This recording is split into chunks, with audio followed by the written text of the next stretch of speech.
Lady, just get me to that standard algorithm so that I can move on. That's today's subtraction strategies with Mathy Goodness.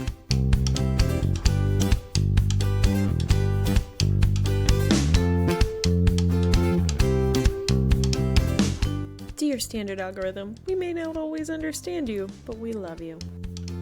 All right, it's the one you've been waiting for. We're talking about the subtraction algorithm. For those of you that don't know what that is, it is where we are crossing out numbers and borrowing a 10.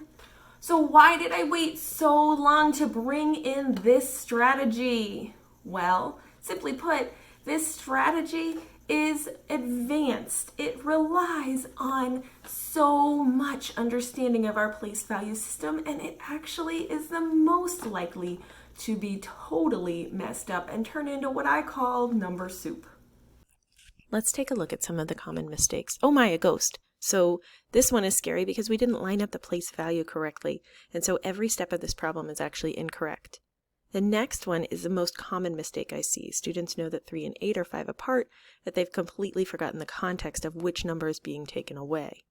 This one, another common mistake. We know that we had to borrow a 10, but we forgot to add it to our 5 ones up there in the top. And this one, the dreaded borrowing across multiple zeros. So we forgot to borrow again from that 10 in the middle.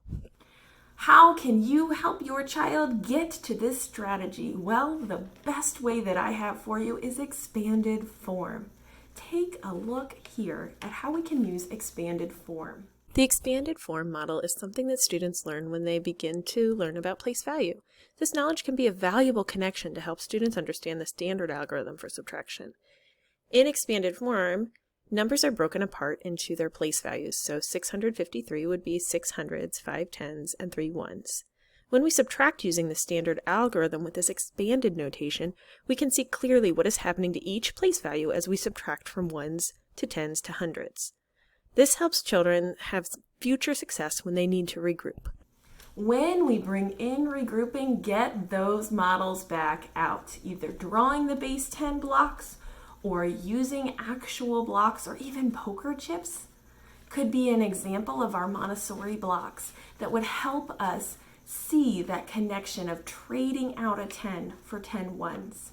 Students need repetition with that trading piece in order to really grasp this algorithm. Otherwise, we're crossing things out and we're writing a 10 or a 1 or a 9 or a 0 and we don't understand why.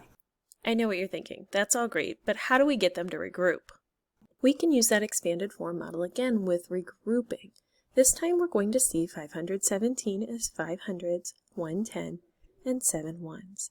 What you'll notice is that when we take away 254, we don't have enough tens. So that's where our regrouping comes from. When we rename those numbers, we're moving one of our hundreds over into the tens place so that we have 110 that we can now take away 50. You can see parts of that algorithm start to develop when we use expanded form, and we're going to then be able to take away those zeros or placeholders so students now get an understanding of what we're trading. Another pro tip for parents is to really be careful with your language. I'm going to show you a subtraction with regrouping problem where I use that standard algorithm, but I'm very careful about the language that I use as I walk through it. Let's take a look at this problem. I'm going to start by looking at the ones place. I have 1 in the ones place on top and 6 in the ones place on bottom. Now we could call 31 our minuend and 16 our subtrahend, but I don't know that that language is totally necessary. What we do need to know is that we're taking 6 ones away and we only have 1 1 to deal with.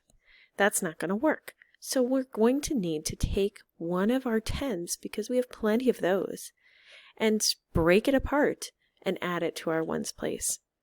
So instead of 3 tens, I now have 2 tens, and I'm going to give that third 10 over to my ones place so that I have 1 10 and 1 1 there, or 11 ones. Now I can take 6 away from 11. That's 5, and I have 2 tens minus 1 10. That would give me 110. Together, 110 and 5 ones makes my answer 15. All right, there it is, your favorite one, the standard algorithm.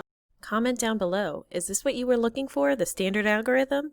Remember, there are other strategies that might work better in other situations. If there's no regrouping necessary, that standard algorithm is a perfect fit. If there is a lot of regrouping, another strategy might make that problem easier. We want them to have a variety of strategies and choose ones that match the situation. Hopefully, these videos gave you a lot to think about in our subtraction strategies, and we will see you again soon on Mathy Goodness. Bye, guys. Don't forget to hit like and subscribe to get more Mathy Goodness. Comment down below what topic you'd like to see next.